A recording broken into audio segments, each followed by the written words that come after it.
this basically is talking about when to eat.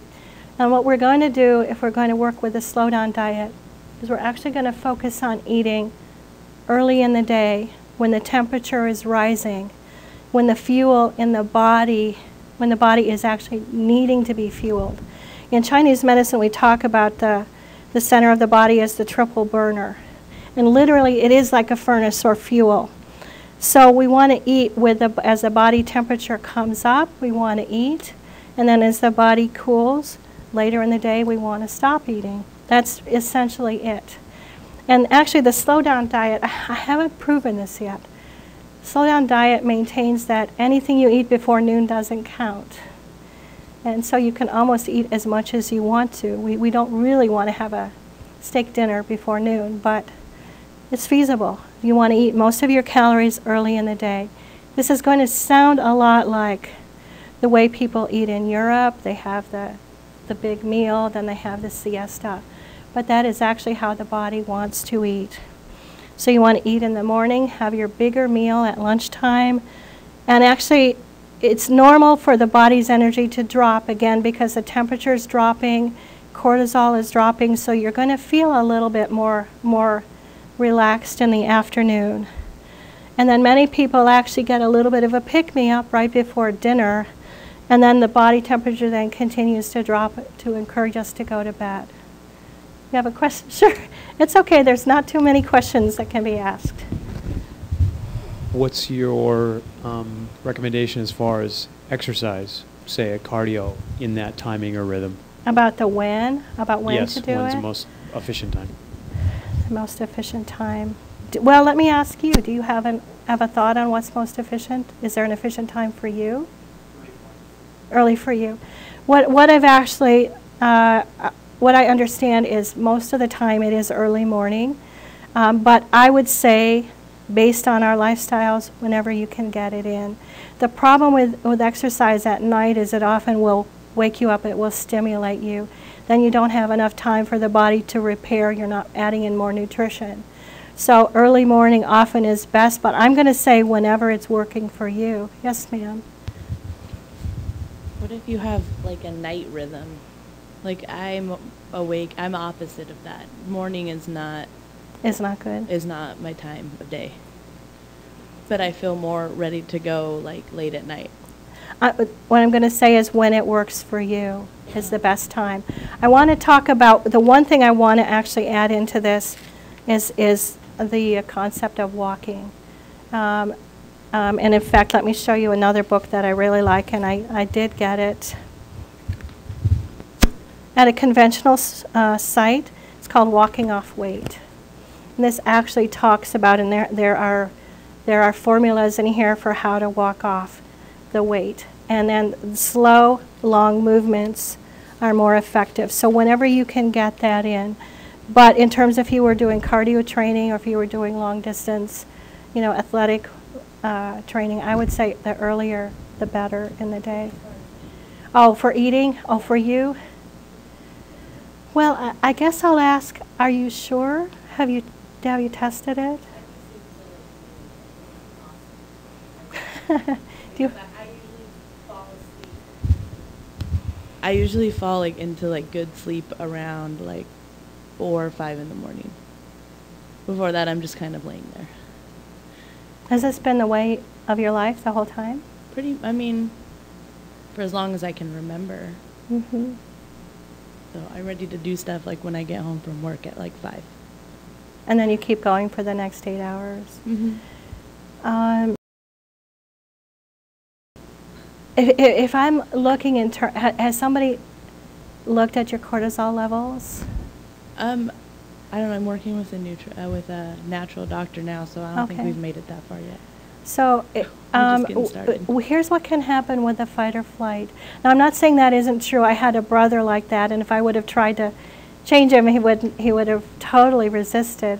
But what can also happen is you can get a dysregulation in the cortisol, which will also tend to put on weight.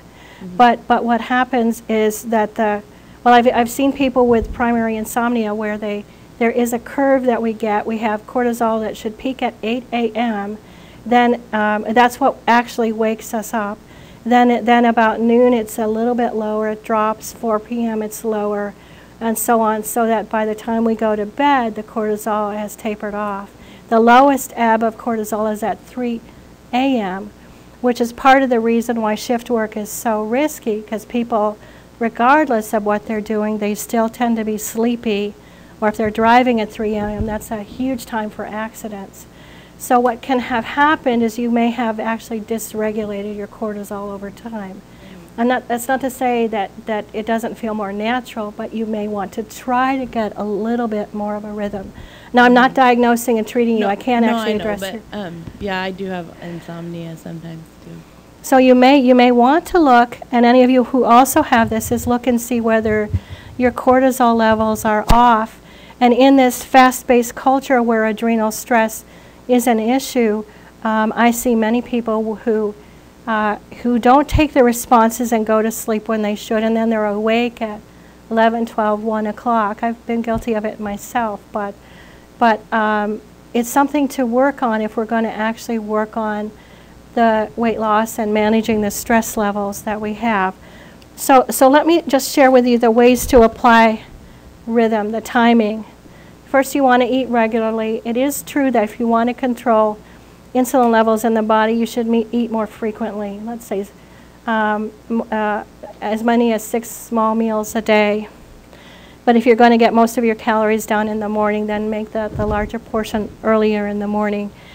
You want to eat a balance of different nutrients, protein, vegetables, fruits. Carbohydrates actually signal the body to put on weight. They signal it's time to store fat. So as complex a carbohydrate as you can manage, reduced, refined carbohydrates. What I'm actually recommending is come up with your own plan. I'm trying to empower you to come up with what works for you and your body. And recognizing what works for you is key. Use the caffeine wisely. We all know this. Some of these things we do know. So I'm going to talk about pleasure. Are we allowed to have pleasure with our food? And this quote does come from the Slow Foods International Manifesto. There was a study that was conducted with students, and they were looking at their lipid levels, their cholesterol levels. And they did have them on a fairly restrictive diet. But what they allowed them to do was every other day, they could have a milkshake and a ham and cheese sandwich. And guess which group did better in this particular program? It was the ones that were not so restrictive they couldn't have these things. It was that they were allowed to have foods that they enjoyed. It did not show a spike in their blood cholesterol at all. In fact, the enjoying of the food actually helped them do better in this particular study. And there are many studies that have shown, taking people side by side. Let's say one person distracted watching TV, having multiple conversations under stress, and then another person over here sitting calmly and relaxed, and they measured, I don't know how they do this, but they gave them the same meal, and they measured the degree of absorption. And what they found was the person who was more relaxed actually absorbed the nutrients more effectively. The person who was distracted watching television, radio, what we call multitasking, actually did not absorb, even though it was the same food. So that's basically something to consider, is when you're totally dedicated, you're focused on what you're eating, you're allowing the brain to engage, your digestion to operate optimally, then you will absorb more effectively and probably less. Do our thoughts rule the world? We are what we think. So this is basically about what we think about. And I want to stress to everybody here, you may have even seen the book, The Secret. It's the thoughts that we project are what we become.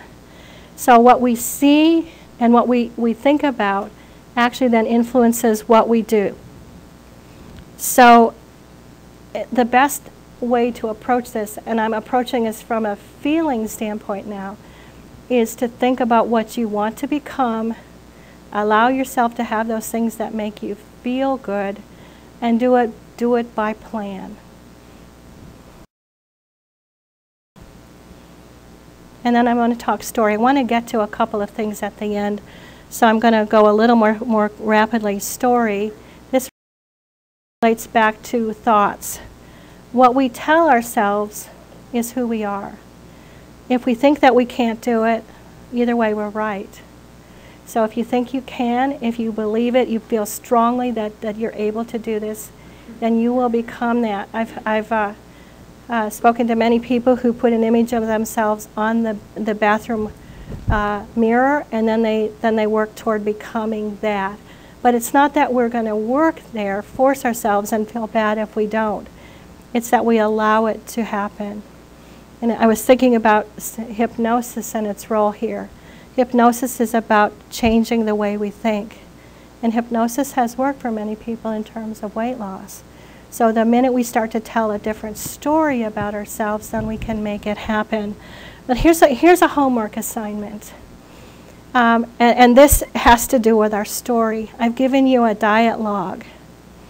What I'd like everyone to do is write down not what you thought you ate, because you're not going to show it to me, but write down what you actually ate either today or for the coming week. It's a week long. It's a page with numbers of boxes on there. I want you to actually look at that effectively and see not only how you're eating, but the circumstances under which you're eating. And just to see if there's anything that is revealed in doing that.